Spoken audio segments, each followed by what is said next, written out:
अपने पहले एक तरफा प्रेम का प्रतिकार रविकांत केवल नाम में ही पा सका। उसकी कांति तो माँ बाप के ढूंढे हुए लड़के आशुतोष के साथ विवाह कर जर्मनी चली गई। वह बिखर गया, विवाह न करने की ठान ली। माँ बाप अपने बेटे को कहते समझाते 4 साल के अंदर दिवंगत हो गए। कांति के साथ कॉलेज में बिताए हुए दिनों की यादें भुलाए नहीं भूलती थी, यह जानते हुए भी कि वह निर्मोही किसी और की होकर दूर चली गई है। वह अपने मन को उसके दूर नहीं कर पा रहा था। कॉलेज के 4 सालों की दोस्ती में वह उसे अपना दिल दे बैठा था।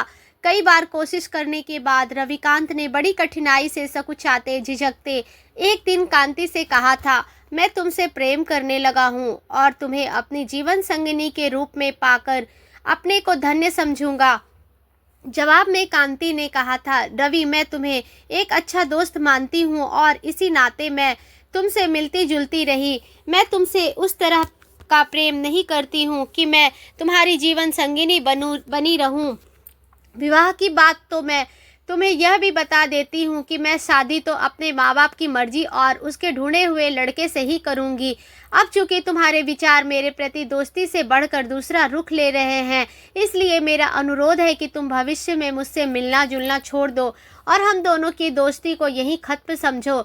उसके बाद कांति फिर कभी रविकांत से नहीं मिली। रविकांत भी यह साहस नहीं कर सका कि उसके माता पिता से मिलकर कांति का हाथ उससे मांगता, क्योंकि वह आखिरी मुलाकात के दिन उसे कांति की आंखों में प्यार तो दूर सहानुभूति तक नजर नहीं आई थी।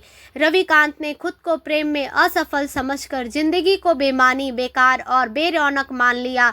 ऐसे में अधिकतर लोग कठिनाइयां और असफलताओं से घबराकर खुद को कमजोर समझ अपना आत्मविश्वास और उत्साह खो बैठते हैं। रविकांत अब 50 पार कर चुके थे। उनके कनपटी के बाल सफ़ेद हो चुके हैं, आंखों पर चश्मा लग गया है। इतने सालों तक एक ही कंपनी की सेवा में पूरी निष्ठा से लगे रहे तो अब वह जनरल मैनेजर बन गए हैं। कंपनी से मिले हुए उनके फ्लैट में कुछ दिन पहले ही शोभना नाम की एक महिला अपनी 24 साल की बेटी क्षमा के साथ किराए पर रहने के लिए आई। क्षमा अपनी माँ की ही तरह अत्यंत सुंदर और हंसमुख लड़की थी।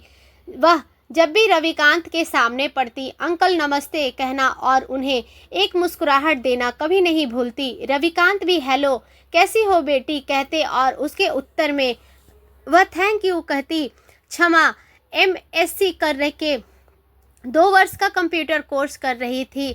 इधर कई दिनों से रविकांत को न देखकर उसने उसके नौकर से पूछा तो पता चला कि वह तो कई दिनों से बीमार है और नर्सिंग होम में भर्ती है।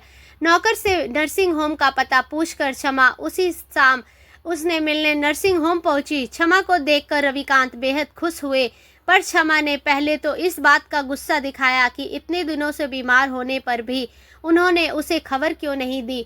वह तो हमेशा की तरह यही सोचती रही कि आप कहीं टूर पर गए होंगे। क्षमा की झिड़की वह चुपचाप सुनते रहे। मन में उन्हें अच्छा लगा। क्षमा काफ़ी देर तक उसके पास बैठी, उनका हाल चाल पूछती रही। रविकांत ने जब बताया कि वह अब ठीक है और कुछ ही दिनों में उसे नर्सिंग होम से छुट्टी मिल जाएगी, तभी उसकी प्रश्नावली रुकी। घर वापस लौटते समय वह उन्हें जल्दी से अच्छे होने की शुभकामना देना नहीं भूली। क्षमा अब रोज शाम को रविकांत को देखने नर्सिंग होम जाती। रविकांत का भी मन बहल जाता था। वह बड़ी बेसब्री से उसके आने की प्रतीक्षा करते। उसके आने पर वे दोनों विभिन्न विषयों पर बहस करते और हंसते हुए बातचीत करते रहते। 2 घंटे कितनी जल्दी गुजर जाते पता ही नहीं चलता। जिस दिन रविकांत को नर्सिंग होम से छुट्टी मिली, क्षमा उन्हें अपने साथ लेकर उसके फ्लैट पर आ गई। अगले दिन रविकांत अपनी ड्यूटी पर जाने लगे तो क्षमा ने यह कहकर जाने नहीं दिया कि आप आज आराम करें और फिर कल तरोताज़ा होकर काम पर जाएं। अगले दिन शाम को जब रविकांत देर से वापस लौटे तो उसके आने की आहट सुनकर उसने दरवाज़ा खोला, नमस्ते की, साथ ही देर करने की उलाहना भी दिया। सप्ताह में 1-2 बार क्षमा उनके बुलाने पर या खुद ही उनके फ्लैट में जाकर घंटे 1.5 घंटे गप लड़ाती। नौकर थोड़ी देर में चाय दे जाता। चाय की चुस्कियां लेते हुए वह अपनी बातें चालू रखते, जो अक्सर अन्य विषयों में सिमटकर अब कॉलेज, ऑफिस, घरेलू और निजी बातों पर आ जाती थी। क्षमा ने एक दिन पूछ ही लिया, अंकल आप अकेले क्यों हैं? आपने शादी क्यों नहीं की? आप तो साथी की कमी महसूस नहीं होती क्या? आपको अकेले घर काटने को नहीं दौड़ता? नौकर के हाथ का खाना खाते खाते आपका जी नहीं उबता? रविकांत ने अपने पिछले प्रेम का जिक्र करते हुए कहा, क्षमा, हम सब नियति के हाथों की कठपुतली हैं, जिसे वह जैसा चाहती है नचाती है। अकेलापन तो मुझे भी बहुत काटता है, पर मैं अपने आप को ऑफिस के काम में व्यस्त रख के उसे भगाए रखता हूँ। मुझे खुशी है अब मेरा कुछ समय तुम्हारे साथ हंसते बोलते कट जाता है। तुम्हारे साथ बिताए ये क्षण मुझे अब भाने लगे हैं। कुछ महीनों से शोभना के लिए चिंता का विषय बनता जा रहा था। क्षमा से इस बारे में कुछ न कह उन्होंने उसके विवाह के लिए प्रयत्न जारी शुरू कर दिए। उनकी सहेली रमा का बेटा रौनक इन दिनों ऑस्ट्रेलिया से कुछ दिनों के लिए भारत आया हुआ था। क्षमा भी उससे बचपन से परिचित थी। शोभना ने रमा को क्षमा और रौनक के विवाह का सुझाव दिया तो वह अगले दिन शाम को अपने पति देवनाथ और बेटे रौनक के साथ मिलने आ गई। शोभना और रमा के बीच कोई औपचारिकता तो नहीं थी, सो उसने उन्हें खाने के लिए रोक लिया। भोजन के समय रमा ने सबके सामने क्षमा से सीधा प्रश्न कर दिया, क्षमा बेटी, मेरा बेटा रौनक तुम्हें बचपन से पसंद करता है। यदि तुम्हें भी रौनक पसंद है तो तुम दोनों के विवाह से तुम्हारी माँ और हमें बहुत खुशी होगी। क्षमा पहले तो चुप रही, पर रमा के बार बार आग्रह पर उसने कहा, आंटी आप लोग हमारे बड़े हैं, माँ जैसे कहेगी मुझे मान्य होगा। शोभना ने कहा, क्षमा, रौनक सब प्रकार से तुम्हारे लिए उपयुक्त वर है। हमारे परिवारों के बीच संबंध भी मधुर है, इसलिए मैं चाहूँगी कि तुम और रौनक दोनों खाना खत्म करने के बाद बाहर लॉन में एक साथ बैठकर आपस में सलाह कर लो। आपस में बातें करके जब वे लौटे तो दोनों को खुश देखकर शोभना ने क्षमा को अंदर कमरे में ले जाकर उससे कहा, तो फिर मैं बात पक्की कर दूं। क्षमा ने सकुचाते हुए स्वीकृति से सिर हिलाते हुए उन्होंने उसके माथे को चूमकर उसे आशीर्वाद दिया।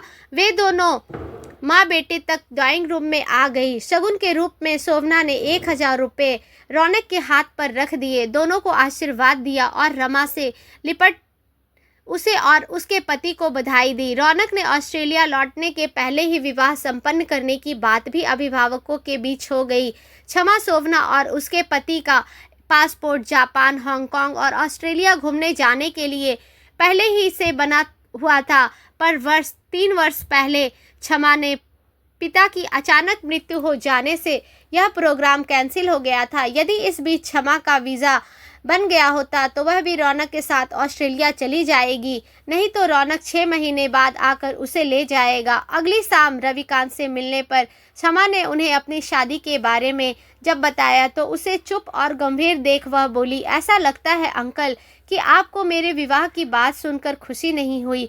रविकांत बोले, तुम चली जाओगी तो मैं फिर अकेला हो जाऊंगा। मैं तो इन कुछ महीनों में ही तुम्हें अपने बहुत नज़दीक समझने लगा था, पर यह तो मेरा स्वार्थ ही होगा यदि मैं तुम्हारे विवाह से खुश न हूँ।